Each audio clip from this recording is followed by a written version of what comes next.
Hello friends, hi, welcome to my food friend. ఈరోజు వీడియోలో వాము ఆకు పచ్చడి చూపిస్తున్నానండి. ఈ వాము ఆకుతో మనకు ఎన్నో ఆరోగ్య ప్రయోజనాలు ఉన్నాయి.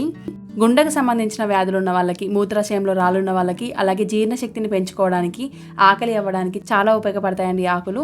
ఈ ఆకుల్ని కషాయంలాగా చేసి తాగడం వల్ల కూడా చాలా హెల్త్ బెనిఫిట్స్ ఉన్నాయి. మనం రెగ్యులర్గా చేసే ఆకుకూరలు లాగానే వీటితో కూడా పప్పు, కూర, అలాగే చారు, వామాకుతో బజ్జీలు కూడా వేస్తారండి. మనం ఆలుగడ్డ బజ్జీలు ఏ విధంగా వేసుకుంటామో అలా ఈ ఆకులతో బజ్జీలు కూడా వేసుకోవచ్చు. మరి ఈరోజైతే నేను వామాకుతో పచ్చడి చేసి చూపిస్తున్నానండి. చాలా టేస్టీగా ఉంటుంది పచ్చడి కూడా. మనం ఎక్కడా కూడా టేస్ట్లో కాంప్రమైజ్ అవ్వాల్సిన అవసరం లేదు. హెల్త్కి మంచిది, అలాగే టేస్ట్ కూడా చాలా బాగుంటుంది. తప్పకుండా ట్రై చేయండి. మరి ఇంకా లేట్ చేయకుండా వీడియో స్టార్ట్ చేద్దాం పదండి. ఈ వామాకుల్ని తెంపిన తర్వాత శుభ్రంగా వాష్ చేసుకోవాలండి. ఒక 15 నిమిషాలు నీళ్ళలో నానబెట్టేస్తే మట్టి ఏమన్నా ఉన్నా కూడా అడుగునికి వచ్చేస్తుంది. ఆ విధంగా వాష్ చేసుకున్న తర్వాత స్టవ్ మీద ప్యాన్ తీసుకొని అందులోకి 1 టీ స్పూన్ వరకు ఆయిల్ని వేసుకోండి. ఆయిల్ కొద్దిగా వేడెక్కిన తర్వాత 1.5 టీ స్పూన్ వరకు శనగపప్పు, అలాగే 1 టీ స్పూన్ వరకు మినపప్పును వేసుకోండి. మంటని లో ఫ్లేమ్లోకి తగ్గించి పప్పుల్ని బాగా వేయించుకోవాలండి. పప్పులు కొద్దిగా కలర్ మారేంత వరకు ఫ్రై చేసుకోవాలి. ఇలా 1 నిమిషం పాటు పప్పులు సగం పైన వేగిన తర్వాత ఇందులోకి 1 టేబుల్ స్పూన్ వరకు తెల్ల నువ్వుల్ని, అలాగే 1/2 టీ స్పూన్ వరకు జీలకర్రను కూడా వేసుకొని వీటిని కూడా కొద్దిగా ఫ్రై చేయాలి. అలాగే ఇదే స్టేజ్లో మీకు నచ్చితే 1/2 టీ స్పూన్ వరకు ధనియాలని కూడా వేసుకోండి. నేనైతే రెగ్యులర్గా వేస్తాను, కానీ ఇంట్లో లేవని వేయట్లేనంతే. అలాగే ఒక చిన్న రెబ్బ చింతపండు ముక్కను కూడా వేసుకోవాలి. ఈ చింతపండు, ధనియాలు వేసే ధనియాలని కూడా బాగా వేపుకోవాలండి. కొద్దిగా వేగిన తర్వాత ఇందులోకి ఎండుమిర్చిని వేసుకోండి. మీకు కారానికి తగినట్లుగా ఎండుమిర్చి యాడ్ చేసుకోవాలి. ఇక్కడైతే నేను 100 గ్రాముల వరకు వామాకుల్ని తీసుకున్నాను కాబట్టి దానికి తగినట్లుగా కొలతలు చెప్తున్నానండి.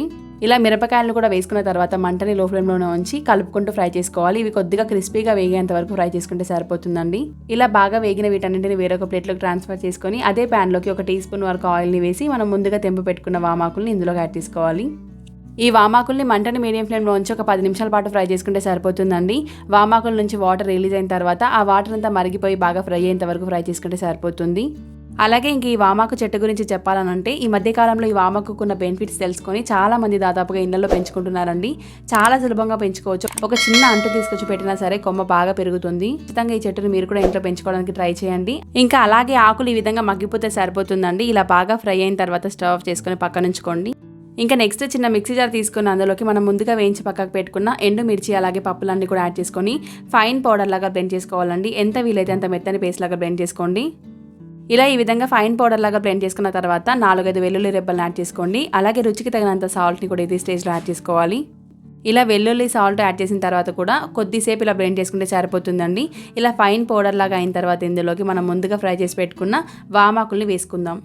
ఈ వామాకు వేసిన తర్వాత కూడా జస్ట్ ఒక 30 సెకండ్స్ పాటు బ్లెండ్ చేసుకుంటే సరిపోతుందండి. పచ్చడి కొద్దిగా గట్టిగా అయిందని అనిపిస్తే 1 టీ స్పూన్ వరకు వాటర్ని కూడా వేసుకోవచ్చు. అలాగే పచ్చడి రోలు ఉంటే రోట్లో నూరుకుంటే ఇంకా టేస్టీగా ఉంటుందండి. ఇలా మిక్సీ పట్టుకున్న పచ్చడిని వేరొక బౌల్లోకి తీసుకొని పక్కన ఉంచుకోండి. అలాగే నెక్స్ట్ ఇంకొక చిన్న ప్యాన్ తీసుకొని అందులోకి 2 టీ స్పూన్ల వరకు ఆయిల్ని వేసుకోండి. ఆయిల్ బాగా వేడెక్కిన తర్వాత 1 టేబుల్ స్పూన్ వరకు పోపు గింజల్ని వేసుకోవాలి. ఈ పోపు దినుసులు కొద్దిగా చిటపటమన్న తర్వాత ఇందులోకి కచ్చాపచ్చగా దంచుకున్న వెల్లుల్లి రెబ్బల్ని వేసుకోవాలండి. మనం ఆల్రెడీ పచ్చళ్ళు వేసాం కాబట్టి ఒక 4-5 వేసుకుంటే సరిపోతుంది. ఈ వెల్లుల్లి కూడా కొద్దిగా ఫ్రై అయిన తర్వాత ఇందులోకి కొద్దిగంత కరివేపాకు, ఇవి కూడా వేగిన తర్వాత ఇందులోకి ఒక 4-5 ఎండుమిర్చి ముక్కల్ని వేసుకుంటే సరిపోతుంది. ఈ తాలింపు అంతా కూడా మంటని లో ఫ్లేమ్లో ఉంచి బాగా ఫ్రై అవ్వనివ్వండి. ఇదంతా బాగా వేగిన తర్వాత ఇందులోకి చివరగా చిటికెడు పసుపును కూడా వేసుకొని ఒక 10 సెకండ్ల పాటు అంతా కలిపేసి మనం ముందుగా రెడీ చేసి పెట్టుకున్న పచ్చళ్ళలోకి యాడ్ చేసుకుంటే సరిపోతుందండి. ఈ పచ్చళ్ళలో తాలింపు వేసిన తర్వాత అంతా కలిసేలాగా 1 నిమిషం పాటు కలుపుకొని సర్వ్ చేసుకుంటే సరిపోతుంది. ఈ పచ్చడి అయితే చాలా అంటే చాలా టేస్టీగా ఉంటుందండి. కొత్తగా ఉంటుంది టేస్ట్, కొద్దిగా ఘాటుగా సూపర్గా ఉంటుంది ఈ పచ్చడి అయితే. కొన్నిసార్లు హెల్తీగా తినాలి అని అనుకుంటే టేస్ట్ గురించి ఆలోచించకూడదు అని అనుకుంటాం కదా, అలాంటిది ఏం లేదండి. టేస్ట్ కూడా చాలా బాగుంటుంది. టేస్ట్ ఎలా ఉంటుందని చెప్పి మాత్రం అసలు ఆలోచించకండి, చాలా బాగుంటుంది. ఈ పచ్చడి మీరు కూడా ట్రై చేసి ఎలా వచ్చిందన్నదో కామెంట్ రూమ్లో షేర్ చేసుకోండి. అలాగే ఈ వీడియో కనుక మీకు నచ్చినట్లయితే ఇలాంటి మంచి మంచి ఎమ్మీ అండ్ టేస్టీ వంటల కోసం మన ఛానల్ని సబ్స్క్రైబ్ చేసుకోండి. పక్కనే ఉన్న బెల్ ఐకాన్ ఆన్ చేసి పెట్టుకోండి. ఇలాంటి హెల్తీ అండ్ టేస్టీ వంటలతో రోజు ముందుకు వస్తాను. Keep watching me food friend and thank you for watching.